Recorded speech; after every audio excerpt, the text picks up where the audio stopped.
Bonjour à tous, Bruno Marotte pour le podcast Vulgarise-moi ça. Aujourd'hui, mon invité Anne-Marie Tapp, qui est une religiologue qui est en train de faire son mémoire de maîtrise. Fait que c'est super intéressant. On va parler de religion, de secte, des Mormons, de son parcours à elle en tant que personne qui était dans une religion catholique super intense à une nouvelle personne avec une nouvelle foi, une nouvelle façon de vivre, sans règlement super strict. D'ailleurs, le podcast a tellement été le fun, puis je le sors plus tôt parce que, Anne-Marie et moi, on va faire un side project en plus qui va s'appeler Déconstruction, où on va inviter des gens qui ont eu le même parcours qu'elle, comme vous allez entendre dans le podcast, qui ont vécu, dans le fond, de la religion super intense à en être libéré aujourd'hui. Si vous voulez me suivre dans le Linktree, dans la description du podcast, il y a les liens pour Facebook, Instagram, TikTok, YouTube, mais pas Twitter parce que je suis pas raciste, et aussi pour ma soirée au Shibari, désolé, dans un club de Shibari qui est le club Tension à Montréal sur Sainte-Catherine-Est, juste en haut du Mado, le plus grand club de drague au monde. Fait que bonne écoute à tous, bon podcast, et on se revoit le 31 janvier pour le Chibarir.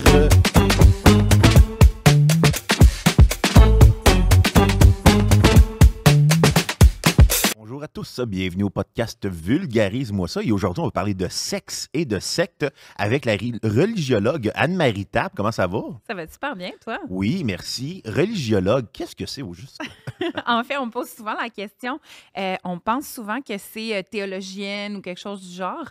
En fait, je vais marquer ce qu'est les sciences des religions en faisant le comparatif avec la théologie, si tu permets.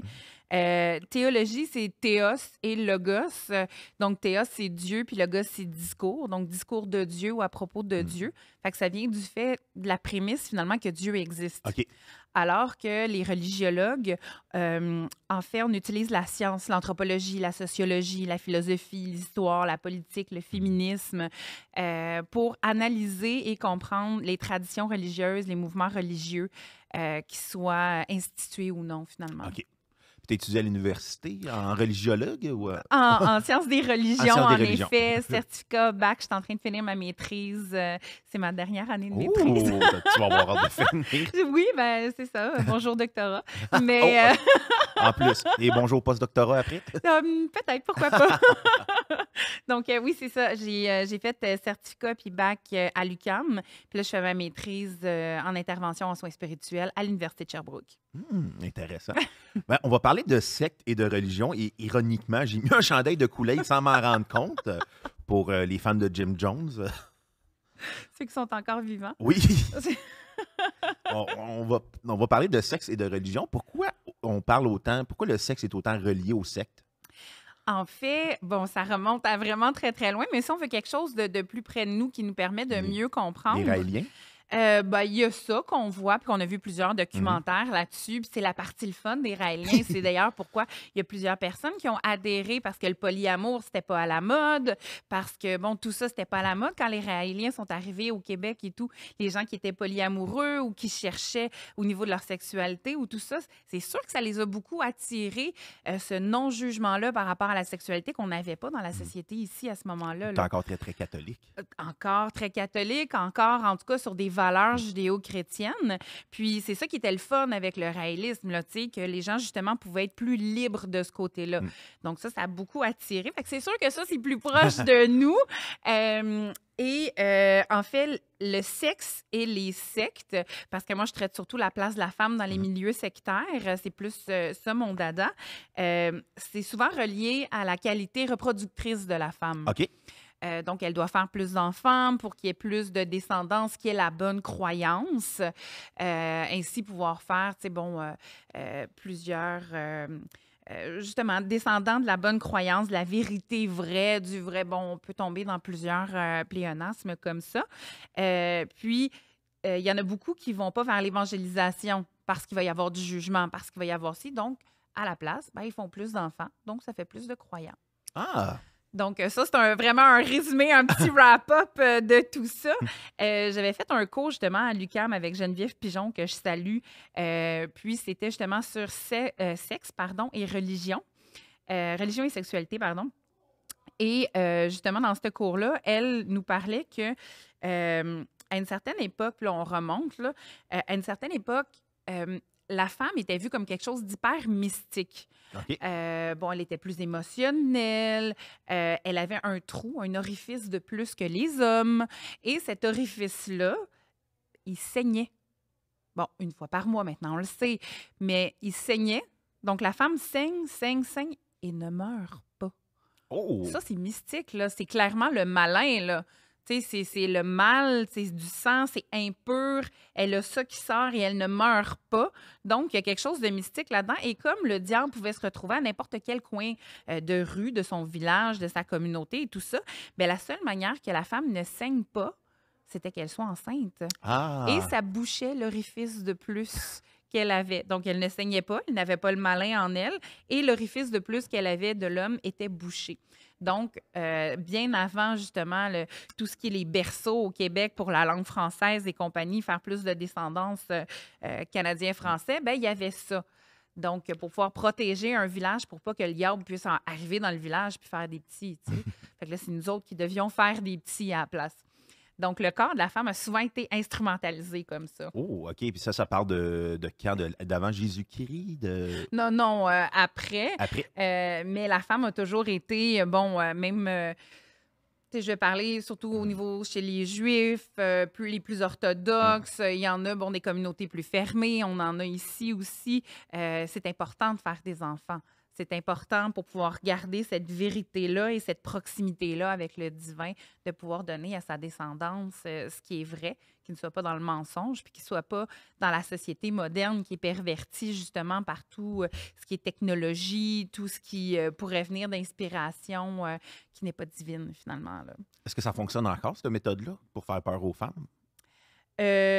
Pas nécessairement celle-là. Il y a d'autres techniques Oui. pour faire peur. Non, mais de façon religieuse, je parle. Ça pourrait. OK. Moi, j'ai pas connaissance, mais ça se pourrait, là. Sincèrement, il y a autant de manières de vivre sa religion dans une même religion qu'il y a de gens qui la pratiquent. Oh. Donc, donc oui, c'est très, très possible. Puis, juste pour les gens qui nous écoutent, juste faire la petite différence entre religion puis milieu sectaire. Parce que souvent, on fait comme « Ah, ça, c'est sectaire », puis en fait, on se doute parce que c'est un truc qui a de l'air un peu weird pour nous, là. Au niveau des sectes, puis moi, je prends la définition de Lorraine Desrochers, qui travaille justement sur les milieux sectaires, la protection de l'enfance dans les milieux sectaires. Puis là, je vais le lire textuellement, là. Pardon. Elle dit que c'est des mouvements idéologiques qui sont OK. religieux ou non, parce que ça peut être non religieux. Puis le mot important ici, c'est qu'ils sont en rupture contestataire avec les valeurs de la société environnante. Ce qui nous amène à dire qu'un truc qui est sectaire ici ne le serait pas nécessairement ailleurs et vice-versa. OK. Donc, Comme, mettons, au Texas, enlever les droits à l'avortement, pour eux autres, c'est normal, mais pas pour nous autres. ben voilà, ça dépend des valeurs de la société environnante. Il y a des sectes qui ont très bien réussi avec le temps, là. Les suffragettes, c'était un mouvement sectaire parce que c'était idéologique. Ça avait des valeurs contestataires par rapport aux valeurs de la société environnante. Si on regarde Greenpeace aussi, c'est une secte qui a fonctionné. C'était contestataire. C'était même, bon, des fois, il y avait des mouvements au niveau de Greenpeace qui étaient plus radicaux, qui étaient plus, puis ça allait complètement renverser les valeurs de la société environnante. Là. L'écologie, c'était pas quelque chose qui préoccupait tant les gens, là. Donc, il y a des sectes qui ont réussi, puis on les remercie. Mais la meilleure manière de savoir comment une société va, c'est de regarder justement les milieux sectaires et de faire comme, qu'est-ce qu'eux revendiquent? Ça veut dire qu'il y a assez de gens qui se réunissent autour de ce problème-là pour faire comme, il y a un fuck là, bien, il faudrait peut-être justement observer c'est quoi ce fuck-là, puis voir sur quel terrain d'entente on peut discuter là-dessus. Ça ne veut pas dire qu'ils ont raison, ça ne veut pas dire qu'ils ont tort, mais ça veut dire qu'il faut en discuter. Intéressant. Moi, je me demandais, la place des femmes dans les sectes, c'est souvent soit des servantes ou des personnes qu'on met tout le temps enceintes. Pourquoi c'est comme ça, au juste? En fait, ça arrive souvent. Il y a aussi des femmes qui sont des enseignantes. Il y a des femmes qui dirigent des milieux sectaires OK. aussi. Ça, on en entend moins parler. Mais il y a des dirigeantes de milieux sectaires. Il y a des figures charismatiques, emblématiques qui sont justement qui dirigent les milieux sectaires, les mouvements sectaires. Il y a Deborah Green, je pense, son nom de famille. Elle, c'était très militarisé en plus, sa secte. OK. Puis c'était elle qui dirigeait ça. Les gens avaient des uniformes militaires, il y avait des entraînements militaires, il y avait de l'abus de toutes sortes, violence de toutes sortes, et économique, et physique, et mentale, tout ce que tu veux. Et celle qui dirigeait ça, bien, c'était une femme. Donc, elles ne sont pas toujours, victimes de leur corps. OK. C'est ça que je veux dire, mais ça arrive souvent.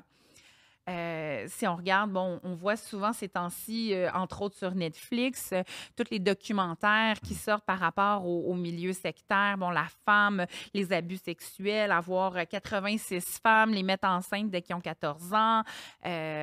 Donc ça, on le voit énormément. Puis je dirais que Est-ce que ce c'est qui la nous majorité? fascine aussi. Est-ce que c'est la majorité des sectes qui sont comme ça? Non. OK. Non, c'est sûr que c'est le fun d'avoir de la descendance. Mhm. Comme je disais tantôt, pour pouvoir propager le bon message, mais ce ne sont pas tous les milieux sectaires qui sont comme OK. ça, là. Il y a des milieux sectaires qui sont ironiquement contre la vie. Il y a trop d'humains sur la Terre, il faut arrêter de faire des enfants.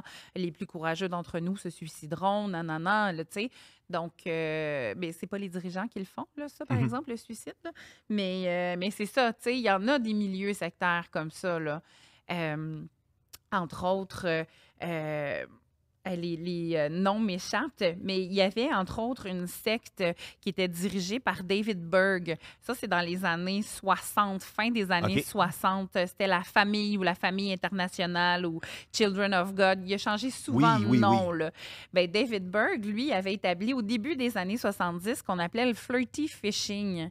Puis le flirty fishing, c'était de la sainte prostitution. OK.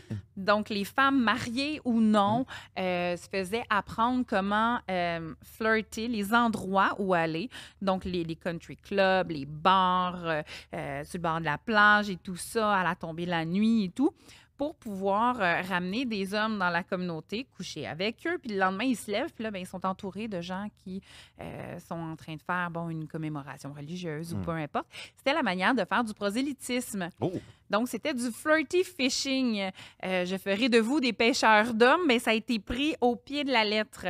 Et les femmes, qu'elles le veulent ou non, Elle n'avait pas le choix. elles n'avaient pas le choix. Et même les enfants avaient des cours sur comment faire un bon striptease pour pouvoir être très préparés lorsqu'ils allaient être adultes. Est-ce qu'ils prostituaient les enfants aussi? Non. OK. Par contre, David Berg est quand même connu pour Oui. avoir couché avec sa petite fille.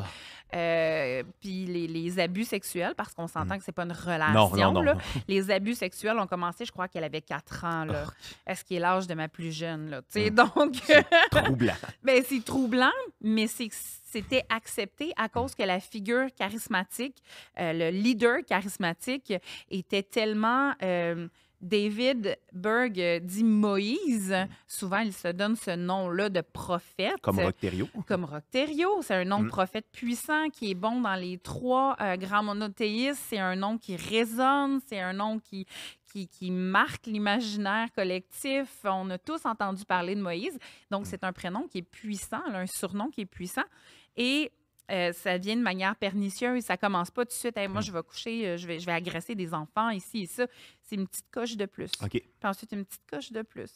Puis ensuite, une autre. Puis les gens s'adaptent. Puis la capacité d'adaptation, surtout des femmes, est très grande. Et c'est ce qui amène justement plusieurs problèmes de ce côté-là. Puis là, je ne veux pas scinder le monde homme-femme là, parce que je ne suis pas du tout de ce genre-là. Mais... c'est ce qu'on a pu observer à travers les années, à travers les pratiques, dans les milieux, justement, où tout est genré homme-femme. Les femmes étaient plus enclines à s'adapter rapidement à une nouvelle réalité. Ah, c'est ça ma nouvelle réalité maintenant. Ah, là, il y a une petite coche de différence. Ça prend un temps d'adaptation, on est adapté. Ensuite, une nouvelle chose. Donc, ça peut devenir rapidement très pernicieux comme milieu, là. Je te parlais de David Berg. Oui, qui a fini en tuerie, si je ne me trompe pas, contre la police. Non, c'est pas. pas Non, ça, c'est Waco. Waco, OK. Je me mélange. Mais c'est un David aussi. OK. Donc, t'es pas, Je suis pas loin. tout à fait loin, c'est ça. Lui aussi, c'était quand même drôle, la sexualité, comment ça se passait à l'intérieur. Mais pour David Berg, quand ça a arrêté, justement, le flirty fishing, c'est vers la fin des années 70, quand il y a eu la montée du sida. Ils ont eu peur pour les MTS à l'époque, les ITS, qu'il y ait justement le sida qui rentre, puis que là, les gens soient tous atteints et que finalement, ben, ça brise un peu le prosélytisme. Et les gens avaient peur d'attraper le sida, donc moins de relations sexuelles avec des inconnus à ce moment-là. Là. C'était une peur généralisée qui est pas mauvaise à avoir aussi. Là. Donc, c'est ça. Puis David Burke il avait écrit des lettres qui s'appellent The Moe's Letter. OK. Puis là-dedans, ça disait ce que les femmes devaient faire pour séduire un homme. Donc, si l'homme, puis là, je m'excuse, je sais pas, ton public, non, si je peux dire. Ben oui, tu peux tout dire. Il OK. n'y a pas de stress. Donc, si la femme arrive pour faire une fellation à l'homme puis que ça fonctionne pas, ben il faut qu'elle essaye d'autres choses, d'autres atouts. Même si elle, ça ne tente pas, ben prends ta pilule puis vas-y, là, tu sais. Il faut que tu mettes des parfums enivrants, que tu aies un beau décolleté, que ci, que ça. Et il n'y avait que il y avait certains hommes qui le faisaient, ça, mais c'était 99% des femmes et des jolies femmes. Parce que, ben, un corps flétri, un corps vieilli... c'est dégueulasse. Ben, c'est dégueulasse. Non, c'est pas vrai. Mais tu ne vois pas l'abondance dans un corps comme ça. Puis ce que tu veux, c'est l'abondance. L'abondance du royaume, l'abondance corporelle, de la jeunesse, de tout ça, là. Donc, un corps plus âgé, qui a plus de vécu, va être moins attirant pour, justement... pour aller avoir des relations sexuelles avec, puis tu n'iras pas nécessairement vers cette personne-là en premier. C'est ce qui était véhiculé là-dedans. Lui, ce qu'il disait, c'est que de ne pas être sexy, c'est pas naturel. OK. Dans quel sens? Ben, en fait, que Dieu aurait créé l'humain pour être sexy, OK. Pour être émotif, aimant, gentil, et que... Selon lui, tous les humains seraient des créatures d'émotion et d'amour et de désir. Parce que, pourquoi Dieu aurait créé toutes ces sensations-là si c'était pas divin, là? Puis le diable serait, quant à lui, un intellectuel, c'est super satanique, un dieu de la connaissance. Et c'est d'ailleurs pourquoi... l'humanité tout entière a été au Jardin d'Éden mise de côté par Dieu parce qu'on a essayé de goûter aux fruits de la connaissance.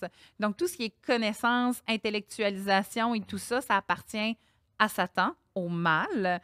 Et tout ce qui est désir charnel, sexe et tout ça, bien, ça, c'était divin. Donc, c'est comme ça qu'il le justifiait à l'aide de passages bibliques. Oh! Est-ce qu'il faisait du sens, les passages bibliques, ou c'était lui qui l'interprétait pour... Mais tout peut faire du sens avec l'interprétation qu'on en donne. Et c'est ça qui est beau et malheureux avec des écritures dont on n'a pas les textes originaux. Aucun. Et donc, dont on ne connaît pas les vrais auteurs. Dont on ne connaît pas les vrais auteurs pour la grande majorité, dont on n'a pas les textes originaux, les textes qu'on a, ils viennent tous de la grotte de Qumran, les plus vieux. On n'a pas rien, là, aucun texte original. Et ce sont des langues qui ne se traduisent pas bien, ni en anglais, bien sûr, pas en français. J'avais un prof qui me disait, puis lui faisait de la traduction biblique, là, araméen à l'anglais et compagnie. Puis lui disait, traduire, c'est interpréter, et interpréter, c'est mentir. Oh! Je pense que ça dit tout. On peut interpréter les choses comme on veut, mais c'est cette interprétation-là, avec notre vécu, avec notre entourage, avec nos valeurs, avec la société dans laquelle on vit, qui va venir teinter tout ça. Puis nos désirs aussi qui vont venir teinter l'interprétation qu'on en fait. Fait qu'on peut lire quelque chose, toi et moi, puis en avoir des interprétations complètement différentes. C'est d'ailleurs pourquoi, quand quelqu'un nous écrit en texto, comme, il est-tu fâché, il est-tu baveux ou il est sincère? On le sait pas. Ça reste neutre. Ça reste neutre. Mais on essaie d'interpréter ce que la personne nous a écrit, tu sais. Donc, puis il n'y avait pas d'emoji à mettre dans les textes bibliques, donc on ne peut pas savoir si c'est un clin d'œil ou quoi que ce soit. Mais c'est pas des petits bonhommes sourires. Non, c'est ça. Ça aurait été drôle, mais non, voilà. Fait que l'interprétation est vraiment dangereuse de ce côté-là, parce que la personne peut l'amener dans le sens qu'elle veut. OK. Et qu'est-ce qui expliquait pourquoi il y avait autant de femmes avec un seul gourou? Comme par exemple Octerio qui avait 12 femmes peut-être, je me trompe, 6 à 12 femmes, dépendamment des années, là. En fait, j'en ai parlé un peu tantôt, c'est l'adaptabilité. OK. Mais d'accepter d'être la femme numéro 6 avec la femme numéro 2. Comme Ben, plus. en même temps, s'il y avait 15 hommes pour une seule femme, elle peut toujours bien juste faire un bébé à la fois. Oui. Tu sais, vu de même, là. Puis, ben, c'est d'ailleurs ce qu'on voit dans certaines communautés aussi, les fondamentalistes des saints des derniers jours. OK. On le voit. Ils sont où, par hasard? Eux sont en Utah. OK. C'est. Des Mormons? Oui, c'est Jeff. Je me rappelle plus de son nom, je m'excuse. Puis je le travaille tout le temps en plus, fait que c'est ridicule, là, je m'excuse. Pas de problème. Mais oui, lui, en fait, son père était le prophète de la communauté. Ils avaient plusieurs épouses. Quand le fait d'être polygame a été rendu illégal, eux, ils ont fait « fuck off, on reste polygame ». Et ils se sont séparés de l'Église mormone. Et justement, ils se sont achetés des terrains, ils se sont mis tout ensemble, ils ont bâti des maisons et tout et tout. Et un homme pouvait avoir énormément de femmes, là. Puis c'est un cadeau d'avoir une femme parce que tu as plus d'enfants. Puis plus tu as d'enfants, mais plus tu te rapproches du divin. Puis ces femmes-là, tu vas les avoir au ciel aussi après, tu sais. Donc, puis ça, c'était hyper sectaire. Quand son père à lui est décédé, il a réépousé presque toutes les femmes de son père. Arc! Ce qu'il faut savoir, c'est que dans cette communauté-là, C'est normal. les femmes... Non! Non, OK. Non. Dans cette communauté-là, les femmes de ton père, tu les appelles presque toutes maman. Tu sais qui est ta maman biologique, mais tu les appelles presque toutes maman, là. Donc, il a épousé ses mères et il avait ses propres épouses. Et là-dedans, il y avait des épouses qui n'avaient pas, ou depuis peu, atteint la puberté, là. Mais c'est le prophète envoyé par Dieu. Fait que quand tu es un papa ou une maman, puis que le prophète choisit ton enfant pour être sa femme, my God. C'est Noël, on a là. le prophète dans notre famille. Comprends-tu à quel point on n'est pas juste des humains normaux maintenant, là? On fait partie d'une classe élite à part, là, tu sais. C'est comme avoir ta carte Costco élite, là, tu sais. T'es bien plus haut, t'es bien plus important, t'as bien plus de ristournes pour ton ciel, là, tu sais. T'es le plus haut dans la hiérarchie. T'es beaucoup plus haut dans la hiérarchie, ta parole va être écoutée un peu plus. Puis, c'est ça, il y a eu des choses atroces qui se sont passées là, pas juste l'abus sur enfants ou sur adolescentes, préadolescentes, des mariages forcés, mais qui dit un homme avec 80 femmes, mais quand t'accouches, Dis un homme heureux. Pas sûr. Pas sûr. Mais c'est parce que quand tu tombes enceinte, tu as une chance sur deux que ça soit un fils ou... Qu'est-ce qu'on fait avec ces fils-là? Parce qu'eux, ils ne pourront pas avoir 80 femmes non plus, ou même 4. C'est ce qu'on a appelé les Lost Boys. Donc, arrivés à l'adolescence, ils ne savaient pas quoi en faire. Puis, ça ne tenait pas des dirigeants. Ce pas des gens qui avaient assez de tête, entre gros guillemets, pour eux. Donc, ils les prenaient, ils les amenaient dans la ville la plus proche, puis ils les laissaient là. Les Lost Boys. Fait que les filles, on pouvait les marier. Puis les jeunes hommes, ils étaient trop, puis ils les envoyaient. Ils n'étaient pas éduqués, ils n'étaient pas adaptés à la société moderne, ni environnante, ni quoi que ce soit, parce qu'ils vivent très reclus, ils vivent sans beaucoup de technologie. Il y a des coiffures spécifiques qu'elles doivent se faire, les femmes, des robes spécifiques qu'elles doivent porter. Donc, c'est tout à fait reclus. Puis là, ils se retrouvent dans un monde technologique où tout bouge vraiment rapidement. Donc, il y a un traumatisme au niveau des garçons aussi, là, de ce côté-là. Ils se retrouvaient en Utah, les jeunes garçons, les Lost Boys, ou se retrouvaient dans un autre État? Non, ils les amenaient vraiment pas loin, mais tu sais, à la limite de la ville la plus proche, là, puis ben, débrouillez-vous, puis on ne veut plus jamais entendre parler de vous. Et n'espérez pas rentrer en contact avec quelqu'un qui est à l'intérieur des murs, là, parce qu'il y avait vraiment un mur de fait autour des maisons. Puis ça existe encore maintenant. Là. Oui. Puis même si Jeff est en prison en ce moment, il dirige encore ce milieu sectaire-là à partir de la prison, un peu comme un futur président des États-Unis pourrait le faire. Là, mais ouais. Mais ça m'a surpris quand tu m'as dit que ça existait, ça avait été rendu illégal en Utah, mais il y avait quand même la série Big Love à HBO qui parlait de ça. Absolument. Mais c'est pas des mariages légaux, chaque mariage. Okay. Le premier mariage est un mariage légal et les autres mariages, c'est plus comme du polyamour. Fait que ça, c'est respecté parce que c'est pas des vrais mariages légaux.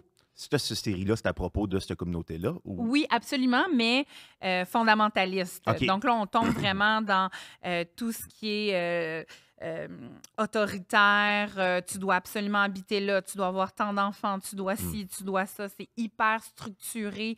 Les coiffures, comme je disais, le linge, tout est dirigé, calculé. Tu dois faire ci, tu dois faire ça. C'est très, très contrôlant, là. C'est totalitaire. OK. C'est une secte totalitaire rendue là. Il y a des milieux sectaires, il y a des milieux sectaires totalitaires et ça, c'en est une. Quand ça vient réguler ton temps, ton argent, les gens à qui tu peux parler, les endroits où tu peux aller, on commence à tomber dans quelque chose de totalitaire. Là. Puis là, on y est vraiment. Là. Fait que, ouais. Est-ce que la sexualité, c'est une façon pour les sectes d'attirer les gens ou c'est vraiment Dieu? Leur discours est face à Dieu? Parce que il y en a beaucoup qui rentrent dans des sectes parce qu'il faut il y a une liberté sexuelle ou je m'en vais là découvrir Dieu. Bien, je te dirais en fait que c'est les deux.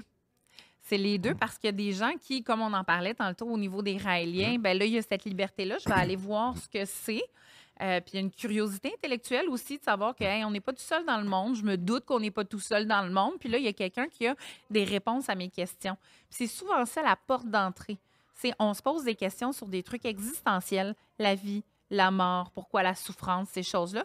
Et on ne trouve pas de solution, de réponse, en fait, satisfaisante autour de nous, que ce soit au niveau de nos gouvernements, au niveau des religions instituées qu'on a déjà et tout ça. Puis là, il y a quelqu'un qui a une réponse à ça qui fait du sens avec nos propres prémices de réflexion, puis c'est là qu'on peut y aller. Fait que ça peut être autant sexuel que quelque chose de spirituel ou religieux, là. Donc, ça commence de manière très, très pernicieuse, là, un milieu sectaire. Je te prends un exemple. Toi, moi, deux autres de nos amis, on trouve que ça commence à coûter cher à l'épicerie. Puis se loger, man, c'est plus possible. Ça n'a pas de bon sens. On est dans la réalité en ce moment-là. Oui. On n'est pas, on est dans la réalité. Moi, ma mère, là, elle était mariée avec un homme, puis lui, il avait un terrain, puis elle me laisserait le terrain. Fait qu'on va aller se bâtir, tout le monde, là-dessus. On va se bâtir une maison pour commencer, là, parce que les matériaux aussi ne sont pas donnés. On va habiter dans cette maison-là, puis quand on va avoir des sous pour la deuxième, on va la construire ensemble.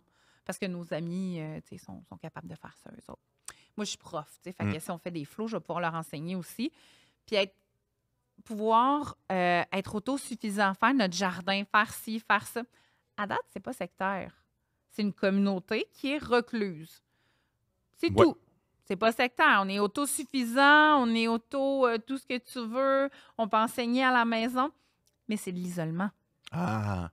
Fait que c'est là que ça commence à être dangereux. Quand il y a un isolement, puis on parle souvent de chambre à écho.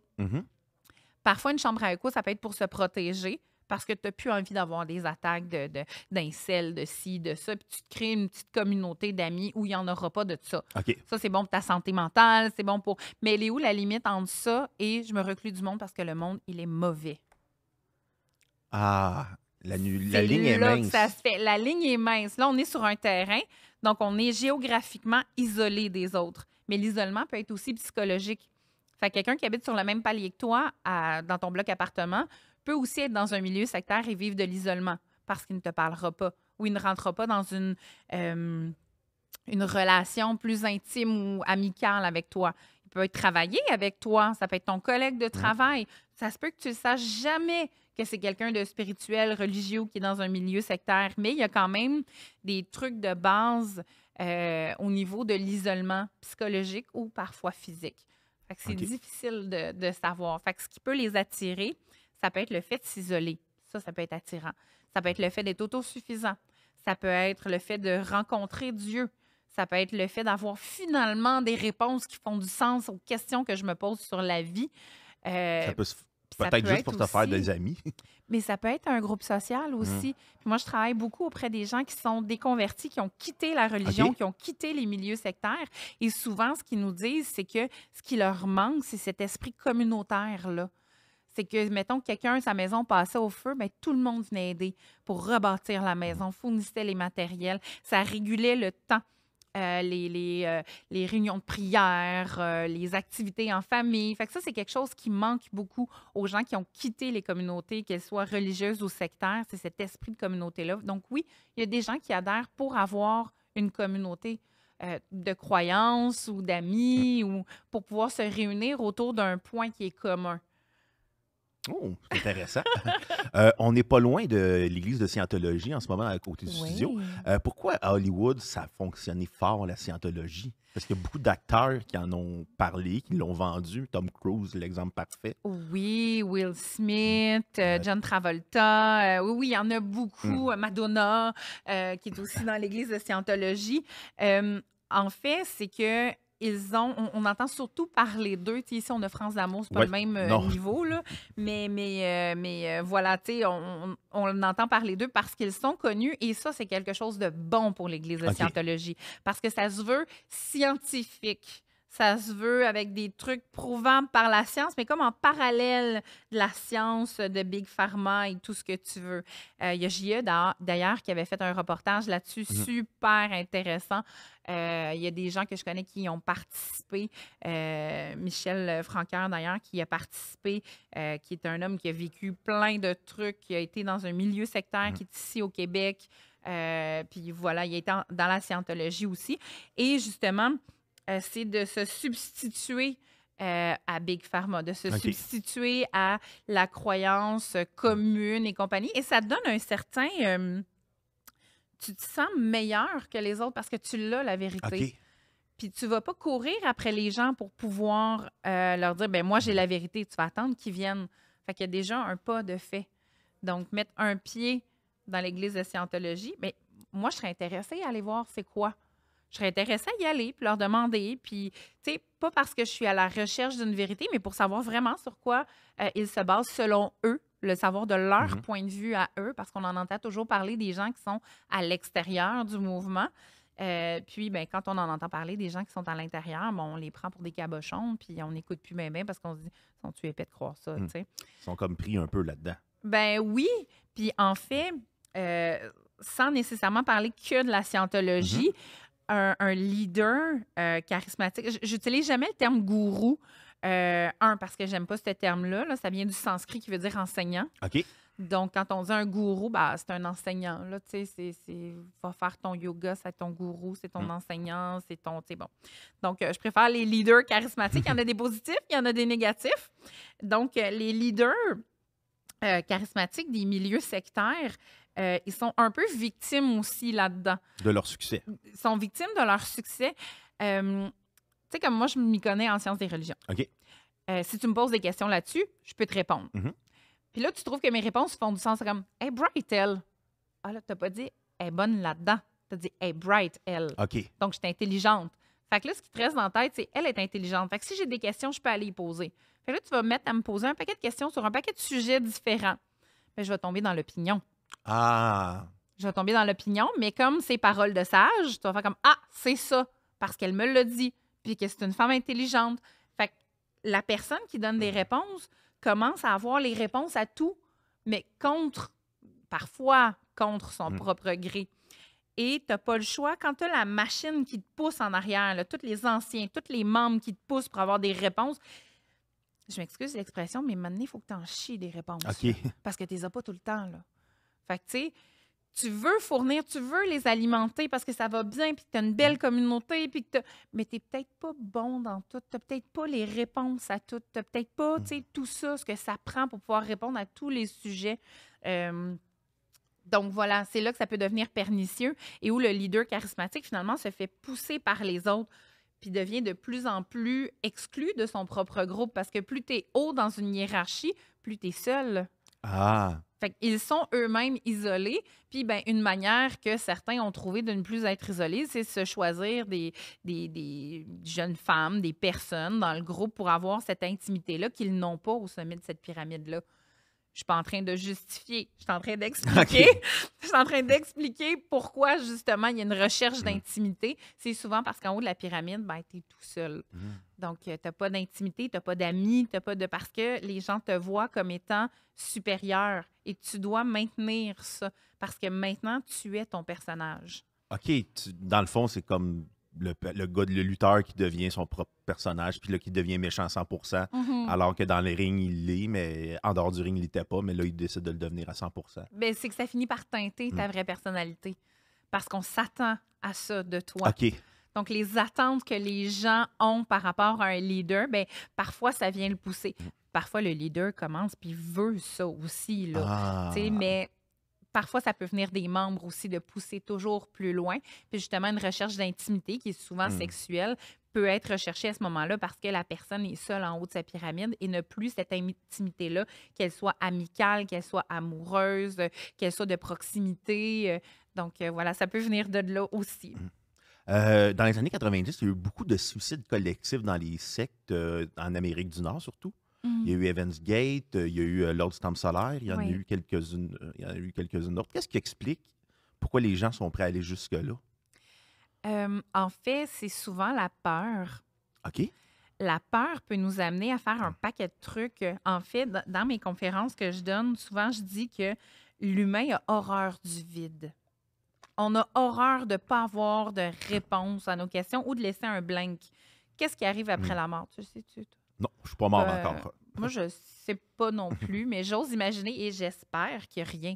Parce que maintenant, moi, je suis maman de 2 jeunes enfants, je suis aux études depuis beaucoup trop longtemps, je travaille, j'espère dormir, là, tu sais. Oui. Donc, mais tu sais, je ne sais pas ce qu'il y a. Hmm. Puis il n'y a personne qui peut savoir ce qu'il y a. On peut extrapoler, on peut se baser sur des textes, mais on a horreur du vide et il faut remplir ce vide-là. Quand on n'a pas une information, soit on va aller la chercher, soit OK. on va l'inventer. OK, mais inventer à partir de leurs croyances ou inventer à partir des papiers religieux qu'on lit? Leurs croyances OK. peuvent être reliées par rapport au papier. Tu sais, on en voit surtout dans le milieu des adhérents aux théories du complot. S'ils n'ont Mhm. pas de réponse à quelque chose, ils vont dire « Ah, ça me fait penser à telle affaire, puis cette chose-là, ça venait de blablabla. » Puis ils vont construire un univers de sens par rapport à ça. OK. Mais c'est cet univers de sens-là. Puis là, j'ai pris le milieu Parce que le meilleur exemple, je pense, dans le milieu conspirationniste, c'était QAnon, qui exact. était, tout était relié à Q, puis que, si Joe Biden était élu, c'est un call de Q. Exactement. Il y a eu les hard drops aussi au lieu des Q drops. Il y a eu un paquet de spin-off là, de Oui. QAnon. Mais oui, c'est ça. C'est lorsqu'on ne trouve pas de réponse satisfaisante à nos questions, ben, on va soit le chercher ailleurs, dans quelque chose d'alternatif, ou on va se créer un univers de sens par rapport à ce qu'on croit déjà. Mm. Ou un groupe qui pense comme nous sur certains points, puis on va se réunir ensemble, puis là, ça va faire un effet de masse. Donc, il y a ça. Et les suicides de masse, en fait, j'aime pas tant le terme suicide parce que c'est pas une décision éclairée qui a été prise. C'est une décision qui a été prise par rapport aux informations qu'ils avaient à ce moment-là. Mais est-ce que c'est vraiment éclairé? Mm. C'est là que Il y a beaucoup le de lavement doute de cerveau là-dedans, subsiste. là. Pas tant de lavement Pas de tant. cerveau. En fait, c'est ça. Il y a plusieurs termes que je suis OK. moins à Ah, l'aise, OK, genre je sais pas. lavement de cerveau, genre c'est des gens qui ont pris des décisions en leur âme et Mm. conscience par rapport aux informations qu'on leur a données. Puis, ben, des fois, les informations qu'on leur a données étaient erronées, étaient dans un but d'avoir peur, dans le but aussi parfois des rassurer. Lors du temple solaire, tout le monde partait sur Sirius, tout le monde, tu sais, il y avait un monde meilleur qui s'offrait à eux. Des fins du monde, là, dans des milieux religieux, on en a eu des tonnes là, depuis, disons, juste 100 ans. Là.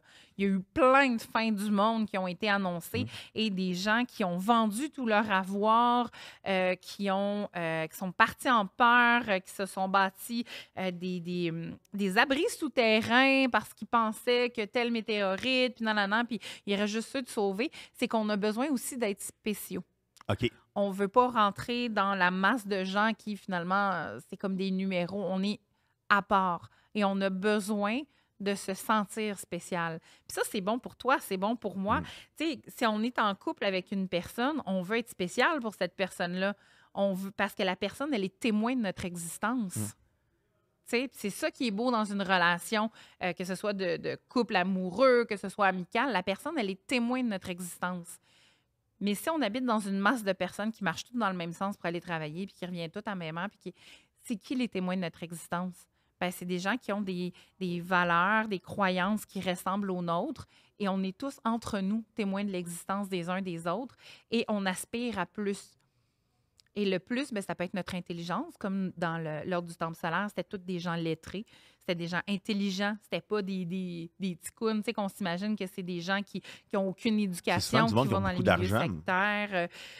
Ben, Du monde aisé qu'il y avait dans l'ordre du temple solaire. il y a des gens aisés, mais il y a aussi, des fois, on dit, c'est les gens qui ont plein de sous puis qui sont pas éduqués. Puis ci, puis ça. Puis c'est un peu dichotomique, tout OK. ça, là. Mais c'est que les gens s'entraident entre eux. Hmm. Fait que c'est pas tant qu'ils sont plus aisés, c'est qu'ils mettent leur argent en commun, puis il y a un bien commun qui est établi. OK. Fait que C'est un ça, peu du souvent, communisme. ben oui, mais ça peut aider à ce moment-là, tu sais, de partager les avoirs de tous, tu sais. Donc, ils ont de l'air hyper riches, ils vivent moindrement, puis ben personne manque de quoi que ce soit. Fait que, ben oui, t'es riche si t'as pas de dette. Oui. C'est un peu vrai. Si t'as pas de dette, que t'es logé, que t'es nourri, puis qu'il t'en reste à la fin du mois, ben t'es riche, là. Oui. Tu sais? Fait que c'est un peu le programme financier que ça amène, ça. C'est que tu n'as pas d'inquiétude à avoir de ce côté-là et tout est pris en charge. Donc, ça peut être tout ça qui attire les gens. Puis justement, au niveau des suicides de masse, pour revenir à ta question, c'est beaucoup... ça peut être de l'élitisme. OK, dans quel sens? On est au-dessus de la masse qui est ici. Nous autres, il y a Sirius qui va venir passer. Là, on va faire du pouce, ils vont venir nous chercher. Dans ce Parce qu'on sens-là. est tellement hot qu'on va nous amener Nous, on a ailleurs. compris, On pas a eux. compris. Ça peut être aussi, nous, on le sait que c'est les tribulations qui arrivent. C'est la fin du monde. Satan va être déchaîné. Les chaînes de Satan vont être relâchées. On est dans le 1000 ans du règne de Satan.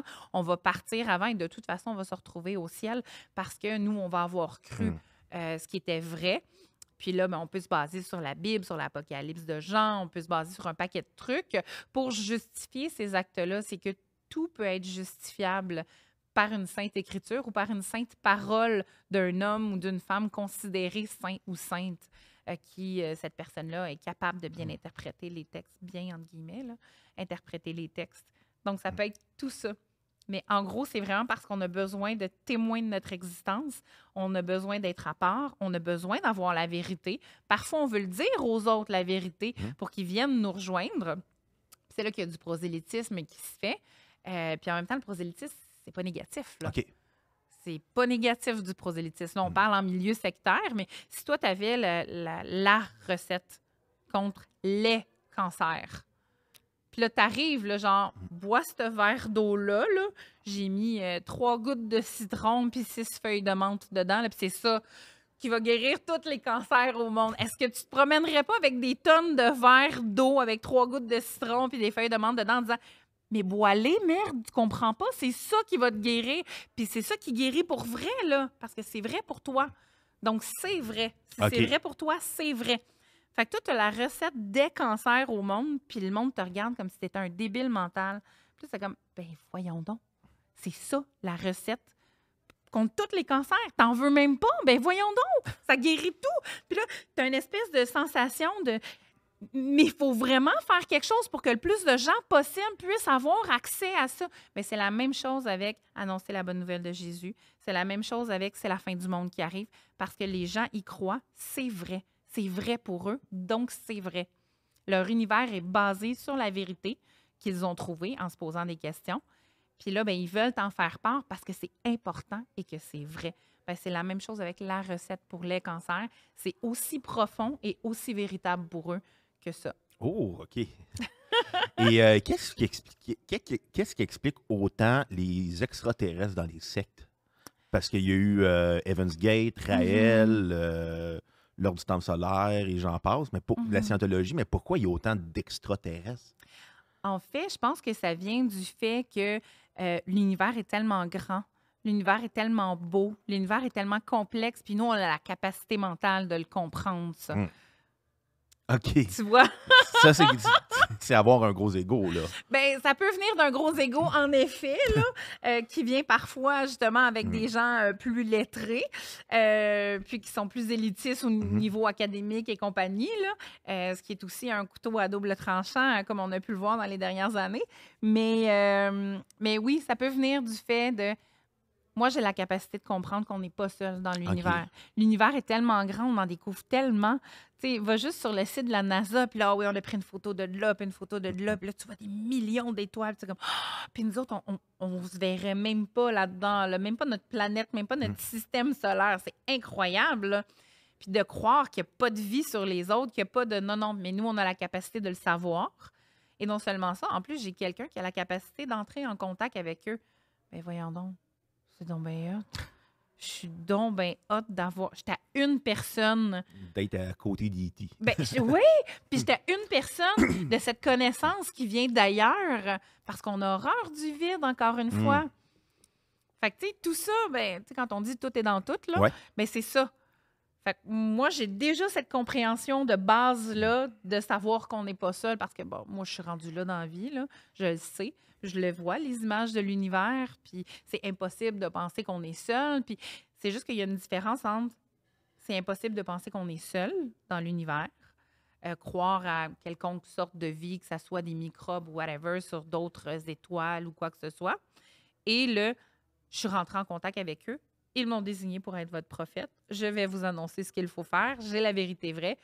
Tuons-nous, baisons-nous, peu importe. T'sais. OK. J'ai ramassé un peu de tout, mais voilà. Ça peut être le message à la fin.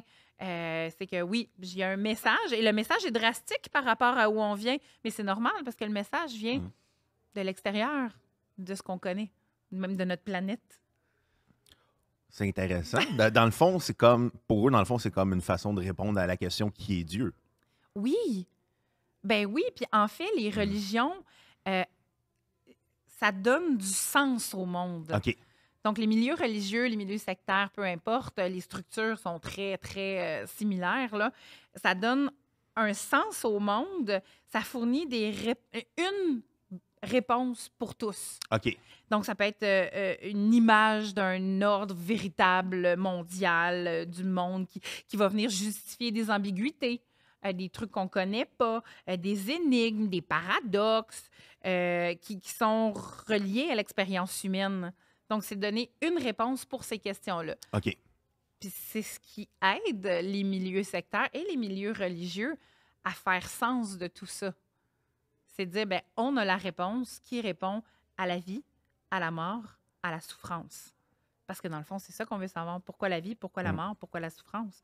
Parce qu'on ne se demande jamais pourquoi le bonheur. Oui.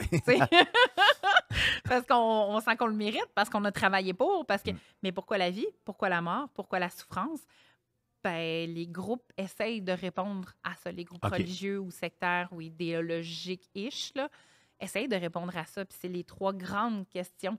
Puis souvent, ils vont se baser sur les 3 R de la religion, les récits, les rites et les règles. Donc, si tu établis des récits historiques, des récits, des rites, tout ce qui est ritualisation, et des règles, ben, tu as une structure. Puis ça, c'est rassurant. Ah, OK, c'est ça. Dans le fond, les gens cherchent, dans le fond, quelque chose qui va les structurer pour leur façon de penser. Ben, on va être rassurés dans notre croyance, hein, parce que sinon, ça crée de l'anxiété. Puis ils cherchent aussi avant tout à se réconforter. Ben oui, absolument. À se réconforter, à avoir des réponses à leurs questions, à savoir où s'orienter. Je viens d'où, je vais où, puis pourquoi j'ai de la misère dans le chemin entre les deux. Et pourquoi on attaque autant le corps des femmes dans les religions plus sectaires, disons, plus dans les côtés américains, preachers, au niveau de on a vu qu'avec la Cour suprême aux États-Unis, on enlève le droit à l'avortement à cause de Dieu. Qu'est-ce qui s'explique autant pourquoi on attaque la place de la femme dans la société à travers les religions? On va aller à la base, et tout le reste en est découlé de tout ça. Je parle surtout pour tout ce qui est milieu chrétien, là, pas juste protestantisme, là, mais tout ce qui est milieu chrétien, de croyances chrétiennes. On connaît tous l'histoire d'Adam et Ève. Oui. En fait... Adam et Ève, qui étaient dans le jardin d'Éden, qui avaient la vie éternelle. Premier point important. La vie éternelle. Qui d'autre a la vie éternelle? Dieu. Ah! Ensuite, il y avait l'arbre de la connaissance qui était là. Qu'est-ce qui nous sépare de Dieu? Satan? Ben oui, mais le fait que lui, il connaît tout. OK. Il vit éternellement et il connaît tout. Fait que si on mange les fruits de cet arbre-là, nous autres aussi, on va connaître tout. Et on va vivre éternellement en plus. Donc, on va être l'égal de Dieu. Ah! Si on vit pour toujours et qu'on a toute la connaissance du monde, on est comme Dieu. Si on a toutes les capacités, toute la connaissance, puis qu'on a la vie éternelle, on est comme Dieu. OK. Et là, ben, quand Ève est allée manger de ce fruit-là, c'était comme de dire à Dieu, ben moi, je suis ton égal, mon homme. OK. Et c'est pourquoi Dieu a retiré la vie éternelle à ce moment-là. Tu veux avoir toute la connaissance? Parfait. Essaye de l'accumuler dans le laps de temps de vie que je vais te donner. Donc, ça découle de ça. Donc, à cause de la femme, à cause de Ève, ça punit l'humanité entière, là. Fait que, tu sais, c'est plus que la blague qui dit, ben, je ne demanderai pas à ma femme où est-ce qu'on va manger pour souper parce que la première fois qu'une femme a décidé, ben, elle bannit l'humanité, tu sais. Mais là, on est vraiment dans le... toute l'humanité, puis a été mise de côté, les gens meurent, il y a maintenant de la souffrance, puis on justifie même les douleurs quand on accouche dans la Bible en disant tu enfanteras dans la douleur parce que tu as péché en ayant mangé le fruit de la connaissance. Alors que ça fait juste mal à coucher. Alors que ça fait mal parce que, mon Dieu, le bassin est élargi, puis il y a un bébé qui passe par là. Une fois que les épaules sont passées, c'est correct, là, mais tu sais, c'est ça. Donc oui, le péché originel, c'est pas tant d'avoir menti à Dieu ou d'avoir mangé le fruit directement, c'est d'avoir voulu être l'égal de Dieu. OK. Et la femme a voulu être l'égale de Dieu. Dieu l'a remis à sa place en disant non, vous êtes inférieur. Puis la femme a comme entraîné l'homme avec elle là-dedans. Donc, c'est pour ça que la femme, il faut la contrôler parce qu'elle prend des décisions comme ça. Oh, OK. Fait que tout découle d'Adam et Ève pour justifier le fait d'enlever des droits aux femmes. 2 personnages qui n'ont pas existé, là. Okay. En plus...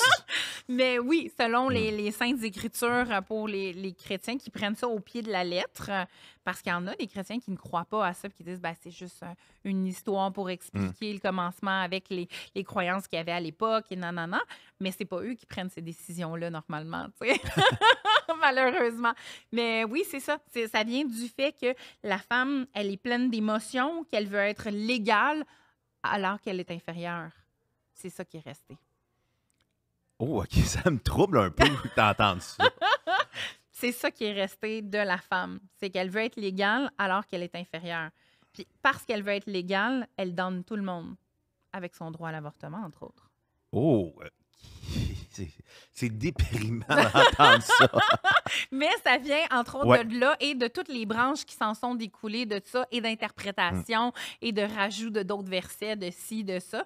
Puis une qui vient casser un peu l'image de la femme qui est méchante, puis qui est pervertie, qui est pas fine de Ève, ben c'est la Vierge Marie. Ah, qui, elle, était pure, qui, elle, était... Qui n'avait jamais fait l'amour et qui est tombée enceinte.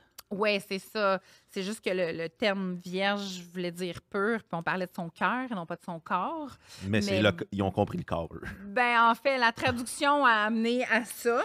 Et puis, je pense à partir du 16e siècle seulement que la virginité de Marie a été établie comme un dogme. Là. OK. Avant ça, c'était pas le cas. Là. Oh! Donc, c'est comme le diable et l'enfer. C'est vers le 5e siècle que ça existait. Avant ça, il n'y en avait pas pour les chrétiens de diable puis d'enfer. Puis de, t'sais. Pourtant, j'ai vu La Passion du Christ avec Mel Gibson, puis on le voit Satan là. Oui, on le voit Satan, puis on voit Jésus souffrir, puis tout ça, c'est vrai. Puis non, il était là. Oui. Puis Satan, d'ailleurs, est une femme dans le film. Ben, ironiquement. Comme dans Jésus-Christ Superstar, là, dans les années 70, là, Judas, c'était le seul personnage noir. Oh! Donc, on va mettre les gens qui sont méchants en minorité. Une femme, une personne afro-américaine, on va ou mettre une personne laide pour faire les méchants. On va démarquer la personne comme ça en mettant quelqu'un qui voudrait avoir plus de droits, mais qui n'a pas le droit parce qu'il est inférieur. Dans le fond, c'est juste du contrôle par l'homme blanc sur la population. Amen. On parlait justement de la virginité de Marie dans des milieux dans des milieux de religion très sectaires dans le sud des États-Unis. Je pense que je me trompe pas, c'est peut-être le milieu baptiste, où il y a des balles de virginité, où le père donne sa fille en virginité. On le voit dans le film Borat 2, là, sur Amazon. En fait... Mais je savais que ça existait, mais je pensais pas que ça existait encore. Oui, puis oui, ça existe. Il y a des anneaux de pureté aussi. Oui. Les Jonas Brothers n'avaient pas ça. Il y en avait, oui! Les Jonas Brothers, il y avait des anneaux de pureté. C'est un mouvement qui était surtout présent aux États-Unis, mais on en a eu au Canada et au Québec aussi.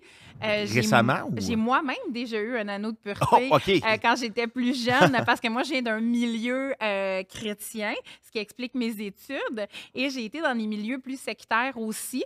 En fait, j'ai fait mes études là-dedans pour pouvoir aider les jeunes femmes à s'en sortir, tu sais, puis mettre en lumière certains trucs qui se passaient. Mais j'ai jamais fait d'études sur mon propre milieu. parce que je voulais scinder Garder une le tout, distance. puis j'ai eu un bon suivi psychologique, puis tout va bien, là. Mais je suis pas en quête de vengeance ou Non. quoi que ce soit, mais plutôt, je voulais intellectualiser ce que j'avais vécu OK. pour pas tomber juste dans l'émotionnel, puis dans la rage, puis dans le si. Je voulais Mm. comprendre pourquoi. Donc c'est ça. Mais j'ai moi-même eu un anneau de pureté pour me garder pure jusqu'à mon mariage. Il y a plusieurs choses, surtout dans les milieux, je dirais, plus évangéliques. Il y a des prières aussi qui se font en imposant les mains. Moi, je me suis fait imposer les mains pour restaurer mon hymen parce que j'avais eu une relation. Puis, ouais. C'est une blague, là? Genre, Non, ils mettent les mains sur toi, là, puis ils prient. Il y avait des femmes autour de moi, bien sûr, des femmes qui touchaient le bas de mon ventre parce que, bon, l'hymen, voilà, biologie 101.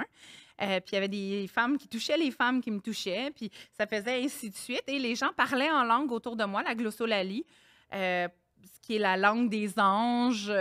Il y a deux interprétations de ça, là. C'est soit la langue des anges pour que Satan ne puisse pas comprendre ce qu'on dit, alors que Satan est lui-même un ange. OK. C'était Lucifer, qui veut dire ange de lumière. Mais bon. Et l'autre, c'est pour permettre d'évangéliser, tu parles une langue que tu ne connaissais pas. Mais c'est ça, j'avais des gens qui parlaient en langue, qui priaient en langue autour de moi dans le but de restaurer mon hymen. Et bien que j'habitais avec mon copain à l'époque et qu'on allait se marier, on n'avait plus le droit de dormir dans la même chambre. Ça devait être plate comme vie. Mais non, parce que j'y croyais, OK. puis que j'étais 100% impliquée là-dedans et que c'était la chose à faire. Notre réalité à ce moment-là est vraiment différente, puis j'en veux pas à ces gens-là, là, pas du tout, parce que ça faisait partie de leur schéma de croyance, leur prémisse de réflexion était basée pour ça, puis vraiment, ils faisaient au mieux, là, puis ils faisaient vraiment ça de bon cœur, là, tu sais. Donc, je pense que c'est ça la différence, c'est de pas être dans la haine par rapport à ces gens-là, puis de faire comme... Ils font vraiment ça de bon cœur parce qu'ils n'ont pas toute l'information, mais ils n'en veulent pas plus. Parce Ils croient. Oui, puis s'ils croient, c'est vrai. Fait que, tu sais, donc oui, les anneaux de pureté dans le sud des États-Unis, même en montant un peu des trucs de virginité. On avait Chasteté Québec ici. C'était le docteur Michel Robillard, je crois, qui... C'était-tu la CAQ qui s'en occupait, là? Non! Non, mais c'est eux qui tenaient les clés. OK. La petite ceinture de chasteté. Non, mais on avait Chasteté Québec. Je ne sais pas si ça existe encore. Faudrait que j'aille vérifier. Mais oui, c'est ça, par docteur Robillard. Puis c'était des conférences. Puis une fois par année, il y avait un grand rassemblement. Puis, tu sais, on en a au Québec. C'est juste qu'on n'est pas au courant. De ça. Puis je dis pas que c'est mal de rester chaste, là. Au grand contraire, ça enlève des ITS, des probabilités d'ITS. Ça fait en sorte que tu te poses plus de questions avant de coucher avec quelqu'un, plutôt comme me semble que j'ai le goût. Puis ça dépend comment toi, t'es. Parce que si tu as le goût de j'ai le goût, ben vas-y, là, tu sais. Mais voilà, tu sais. Donc, il faut vraiment que ça fitte quitter puis que tu te forces pas à rentrer dans un moule qui, lui, pourrait devenir toxique pour toi. Mais oui, c'est ça, on en a au Québec aussi, là. Moi, je me rappelle quand je me suis fait baptiser, moi, je suis d'origine protestante, et quand je me suis fait baptiser, en sortant de l'eau, on m'a mis une bague. OK. T'avais quel âge? Je me suis fait baptiser 2 fois. OK. T'as-tu fait le premier baptême enfant, puis t'as fait le baptême adulte? Un baptême préadolescente, parce que c'était protestant les deux, mais la deuxième église reconnaissait pas le baptême de l'autre parce que l'autre église n'avait pas la vérité vraie. En tout cas, tu sais, c'est très élitique aussi. C'est très sectaire aussi. Oui, bonjour. Mais oui, tu sais, donc c'est ça, c'était à l'adolescence, puis c'était pas mal vu, puis c'était pas, au contraire, les gens étaient comme « Oh, wow, ils étaient touchés! » Fait que, mais oui, puis moi aussi, j'étais touchée, puis j'étais contente de ça, là, tu sais. Mais oui, on en a. On en a même ici. Fait que pas juste dans le sud des États-Unis. Non, mais dans le sud, c'est populaire. C'est plus ça. Dans le sud, c'est populaire. C'est normalisé. Pavane dans la ville, là, tu sais. Puis tu vas chercher ta robe, puis tu vas... C'est un événement, là, tu sais. Mais oui, absolument, on en a. Puis j'aime toujours ça, parler de la proximité qu'on a avec des trucs qu'on pense que c'est bien loin dans le sud des États-Unis, puis c'est pas juste dans le Bible Belt. Non. On en a ici à Montréal. Là. Oh, on a les témoins de Jéhovah aussi. Oui, ben oui. Je te dirais qu'il y a des salles du royaume qui sont plus fermées que d'autres. Là, Oui. pour avoir déjà bu pas mal de vin avec des témoins de Jéhovah, je te dirais qu'il y a des communautés, des salles du royaume beaucoup plus fermées que d'autres. Mais oui, en effet, j'ai eu la chance de parler avec un homme qui s'appelle Mathieu Lauzon. On avait fait avec Sur la Terre des Hommes, genre, on était supposé faire un podcast, on en a fait 3 là-dessus. Et on posait toutes les questions qu'on voulait, même les dérangeantes, même les... Tu sais, c'était très open mic. Là, on posait toutes les questions qu'on voulait.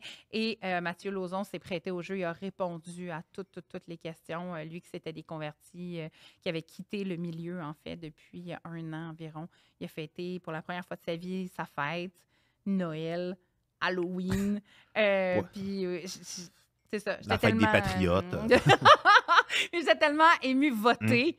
Juste voter. OK. Fait que c'est ça. C'est très émouvant de les voir dans ce temps-là quand ils se rendent compte qu'ils peuvent participer à cette société-là qui les entourait. T'sais. Mais oui, on a aussi les témoins de Jéhovah, mais c'est ça. Il y a des salles du royaume beaucoup plus libérales que d'autres. OK. Je me demandais, on a eu récemment la fameuse secte dont j'oublie le nom, qui a eu du trafic humain qui était à Hollywood avec la famille Bronfman, entre autres. Oui. Qu'est-ce qui expliquait qu'on décidait on va prendre des femmes puis on les trafique dans cette religion-là? En fait, je veux pas dire n'importe quoi parce que j'ai pas étudié en profondeur ce groupe-là. Est-ce qu'on peut connais-tu le nom? J'ai de la misère à le prononcer.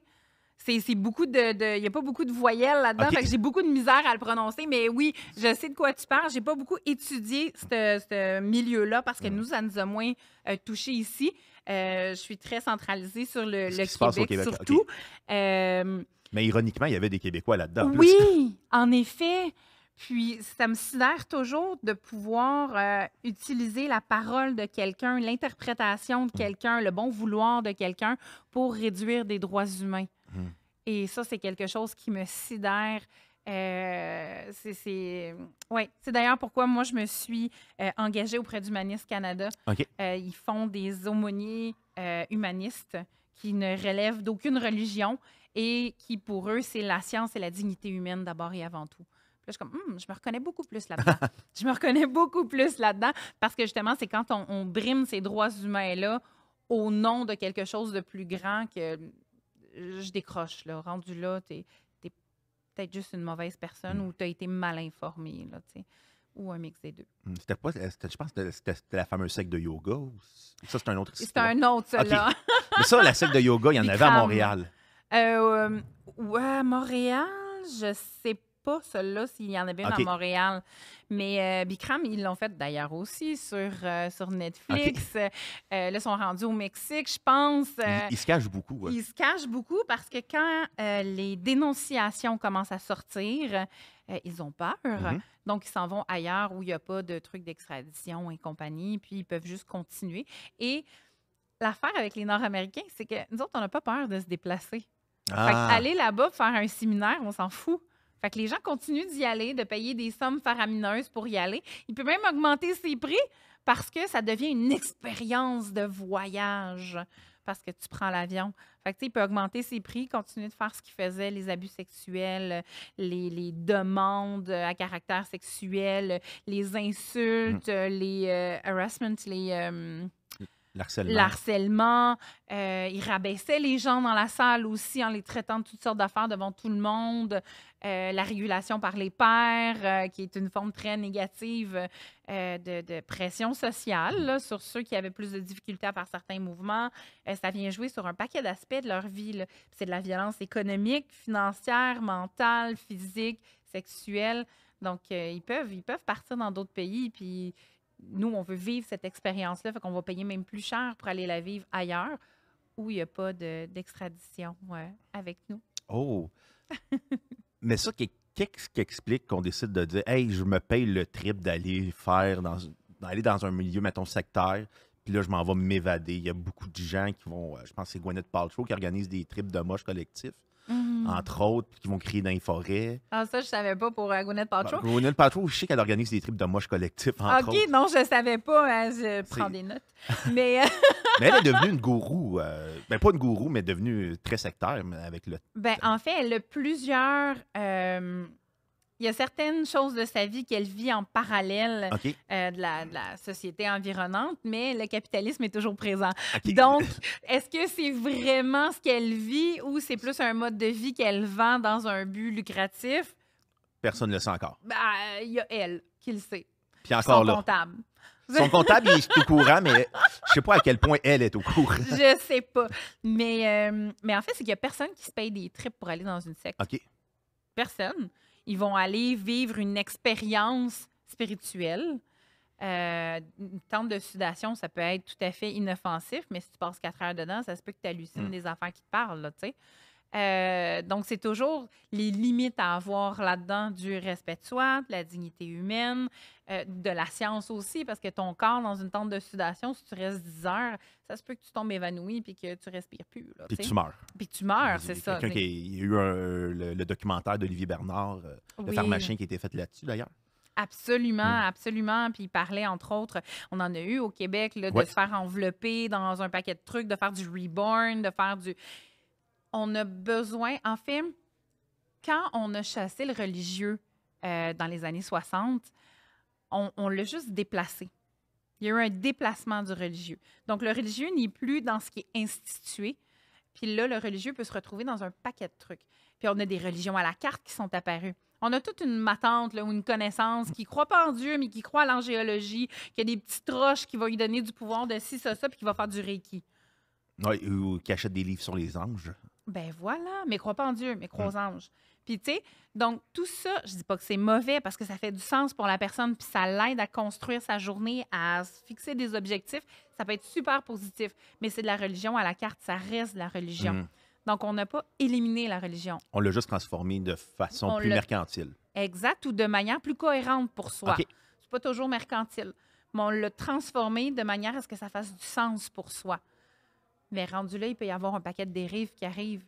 Puis, tu sais, même moi, j'en ai fait des fins de semaine de pèlerinage dans des lieux où je ne partageais pas la croyance de cet endroit-là. Mais comme c'était des fins de semaine de silence, T'avais la paix. je suis maman de 2 jeunes enfants, C'est un je cadeau. pouvais avancer mes travaux. Tu sais, puis je trouvais ça intéressant d'un côté sociologique d'aller voir ce qui se passait là. Tu sais, fait que ça peut être juste de la curiosité. Puis je participais aux activités et tout là, pour vraiment avoir une immersion dedans, là. Puis en tout respect, puis sans jugement. Mais voilà, ça peut être par curiosité, puis ça peut être juste pour j'ai vraiment besoin de vacances. J'ai vraiment besoin de vacances, puis j'ai peur de l'avion, fait que je vais aller une retraite à Val-Bélair ou tu sais. mais voilà, ça peut être que ça aussi. Mais il n'y a personne qui se dit je vais rentrer dans une secte juste une fin de semaine pour. C'est pas comme Homer dans les Simpsons. là. Non, c'est ça. Non, c'est pas comme Homer dans les Simpsons. Je sais à quoi tu fais Oui, référence. Mais non, c'est ça. Tu sais, c'est vraiment pour vivre une expérience différente de ce qu'on vit normalement qui pourrait peut-être influencer notre manière de prendre des décisions par la suite. Ben, justement, on va conclure. Mais l'épisode s'en vient à la fin, mais je vais parler justement, j'ai ouvert la porte avec l'épisode des Simpsons, qui est probablement, je pense, un des épisodes les plus marquants sur comme une secte fonctionne. Tu sais, ça va dans la satire, on s'entend. Mais est-ce que l'histoire d'Homer est possible? Oui. Comme quelqu'un qui se fait avoir par accident, qui va là, qui comprend rien, puis qu'à un moment donné, tout d'un coup, oups, il a compris, puis là, toute sa vie repart à zéro. Absolument. Puis je peux reprendre l'exemple de David Berg de tantôt. Le gars, il arrive, il couche avec une belle fille qu'il a rencontrée au bar, elle l'amène chez eux, blabla, il se lève, puis il passe la porte, puis il y a un paquet de gens en train de prier, puis de le saluer, puis là, il y a un déjeuner, puis là, il va manger, puis il y a un paquet d'autres monsieur, puis nanana, puis il se fait des amis. Tu peux atterrir par hasard là-dedans. Tu peux aussi atterrir parce qu'il y a une valeur qui te relie avec les autres personnes. Tu n'es pas obligé de partager toutes les valeurs. Mais c'est que cette valeur-là est tellement importante pour toi, puis elle est tellement importante pour les autres personnes aussi, que ça vous crée un sentiment d'appartenance parce que, ben ça, avec l'avènement des réseaux sociaux, puis je finis vite là-dessus, avec l'avènement des réseaux sociaux, c'est plus facile de trouver des gens qui pensent comme nous parce qu'on peut aller les chercher plus loin que notre voisinage. D'où ça explique le succès d'Andrew Tate. Absolument.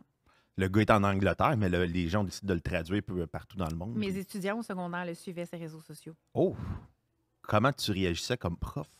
Ben, en fait, je leur ai demandé de me parler de leurs influenceurs OK. dans les cours d'éthique et culture religieuse, de me parler des influenceurs qui suivaient, puis pourquoi ils suivaient. Puis oui, je me suis fait sortir Andrew Tate. Puis la raison du pourquoi Ce mes qui répondait à étudiants un le vide. suivaient, en fait, c'était parce que c'était un exemple de persévérance. OK. J'ai OK, mais je suis un athlète, pour vrai, là. Je suis un athlète à la place, là. Lui, c'est pas nécessaire, là, tu sais. Il y en a des meilleurs Mais il modèles. y en a des meilleurs. Pour vrai, je te ferai une liste, là, tu sais. Mais oui, c'était à cause de la persévérance. Mm. Juste ça, c'est une valeur importante pour ce jeune homme-là, souvent des jeunes hommes, là. C'est une valeur importante pour ce jeune homme-là. Il l'a trouvé en lui, il va le suivre là-dessus. Je partage pas ses autres points de vue. Ouais, mais ça sème des graines, ça sème une idée que c'est vrai que les filles font ça de même. C'est Ça, vrai que nanana. ça fait aussi tu que la répétition de dire, OK, ben là, je vais l'écouter parce qu'il persévère. sais. Oui, Puis tu vas commencer à dire, ah, ben cette idée-là va commencer à germer dans ma tête. exactement. C'est pernicieux. Oui. Mais tout peut être pernicieux. Puis là, faut pas tomber dans le complot, dans la peur de tout, mais il faut utiliser son jugement beaucoup, puis aller chercher des contreparties, des contre-études, Des contre-propositions aussi. des contre-propositions. C'est très important. C'est comme, c'est bien beau écouter un homme, mais des fois, c'est le fun d'écouter une femme. Ben oui, puis aller Puis- chercher des experts qui disent le contraire, voir Mm. sur quoi ils se basent, eux. Oui. Ça peut être intéressant. Puis est-ce que moi, j'ai la capacité mentale de comprendre de quoi ils parlent aussi, parce que leur prémisse de réflexion ne sera pas la même que la mienne parce que j'ai pas le même background, puis je pense sciences dures, moi, là. Fait qu'il aurait beau me dire que telle molécule avec telle molécule, je comprendrais rien. Mais voilà, c'est important d'aller voir les deux côtés, puis de savoir sont où nos limites intellectuelles aussi. Ah, ben, merci beaucoup. Anne-Marie Tappe, religiologue. On peut te suivre sur Facebook, Instagram. Absolument. Puis, j'invite les gens à aller sur le site nouvelleracine.org qui vient justement en aide aux gens qui ont quitté les milieux religieux et sectaires à se rebâtir un réseau social, à changer leur vocabulaire qui souvent est vraiment très différent. Puis, ça les aide de manière financière, psychologique, trouver du logement et tout ça. Fait que nouvelleracine.org, allez visiter ça. C'est vraiment une perle pour ces personnes-là en recherche de eux, finalement. Ah, ben tant mieux. Ben, merci beaucoup. On remercie le studio, bien entendu, de Stéphanie Vandelac et Thomas Levac. Et on remercie Julien Dion à la réalisation. Et bonne journée à tous et merci d'avoir écouté Vulgarise-moi ça.